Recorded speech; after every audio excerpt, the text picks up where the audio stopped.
अरे बुढ़िया, तू यहाँ ना आया कर। तेरा बेटा तो चोर डाकू था, इसलिए गोरों ने उसे मार दिया।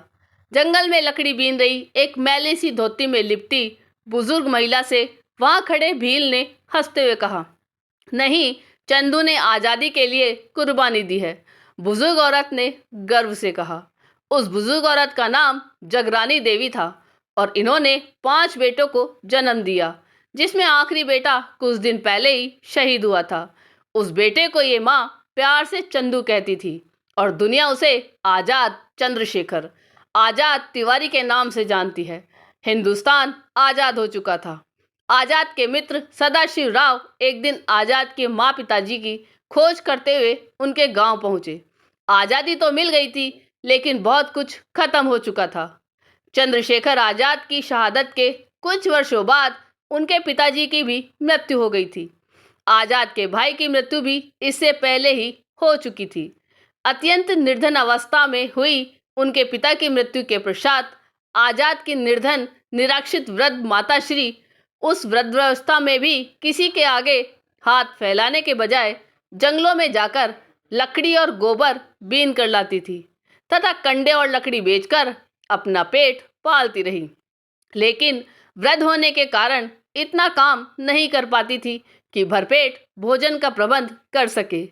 कभी ज्वार कभी बाजरा खरीद कर उसको घोल बनाकर पीती थी, क्योंकि दाल चावल गेहूं और उसे पकाने का ईंधन खरीदने लायक धन कमाने की शारीरिक सामर्थ्य उनमें शेष नहीं थी।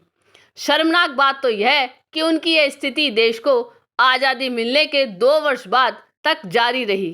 चंद्रशेखर आजाद को दिए गए अपने एक वचन का वास्ता देकर सदाशिव उन्हें अपने साथ अपने घर झांसी ले आए थे, क्योंकि उनकी स्वयं की स्थिति अत्यंत जर्जर होने के कारण उनका घर बहुत छोटा था।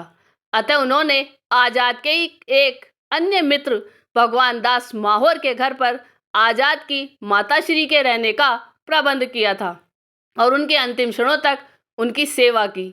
मार्च 1951 में जब आजाद की मां जगरानी देवी का झांसी में निधन हुआ, तब सदाशिव जी ने उनका सम्मान अपनी मां के समान करते हुए उनका अंतिम संस्कार स्वयं अपने हाथों से ही किया था। आजाद की माताश्री के देहांत के पश्चात झांसी की जनता ने उनकी स्मृति में उनके नाम से एक सार्वजनिक स्थान पर पीठ का निर्माण किया। प्रदेश की तत्कालीन सरकार ने इस निर्माण को झांसी की जनता द्वारा किया हुआ अवैध और गैर कानूनी कार्य घोषित कर दिया, किंतु झांसी के नागरिकों ने तत्कालीन सरकार के उस शासनदेश को महत्व न देते हुए चंद्रशेखर आजाद की माताश्री की मूर्ति स्थापित करने का फैसला कर लिया।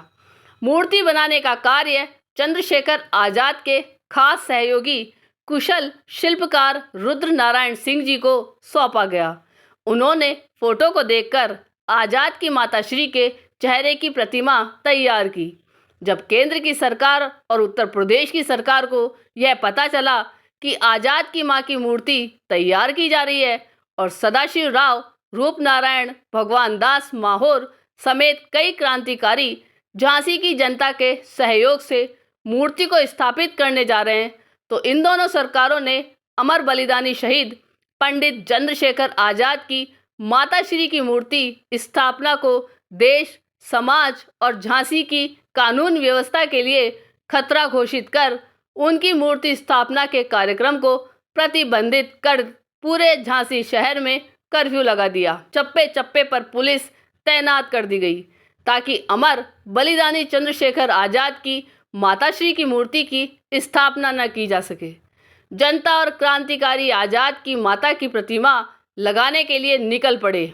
अपने आदेश की झांसी की सड़कों पर बुरी तरह उड़ती धज्जियों से तिल मिलाए तत्कालीन सरकारों ने पुलिस को गोली मार देने का आदेश दे डाला।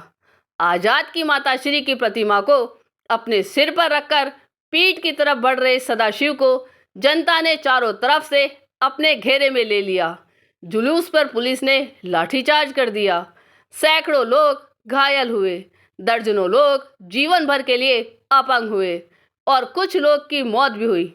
मौत की आधिकारिक पुष्टि कभी नहीं की गई। इस घटना के कारण चंद्रशेखर आजाद की माताश्री की मूर्ति स्थापित नहीं हो सकी। आपको ये कहानी कैसी लगी या कमेंट करके जरूर बताइएगा। चैनल पर नए हो तो सब्सक्राइब जरूर कीजिएगा और वीडियो को लाइक और शेयर कीजिएगा। जय जय श्री राधे।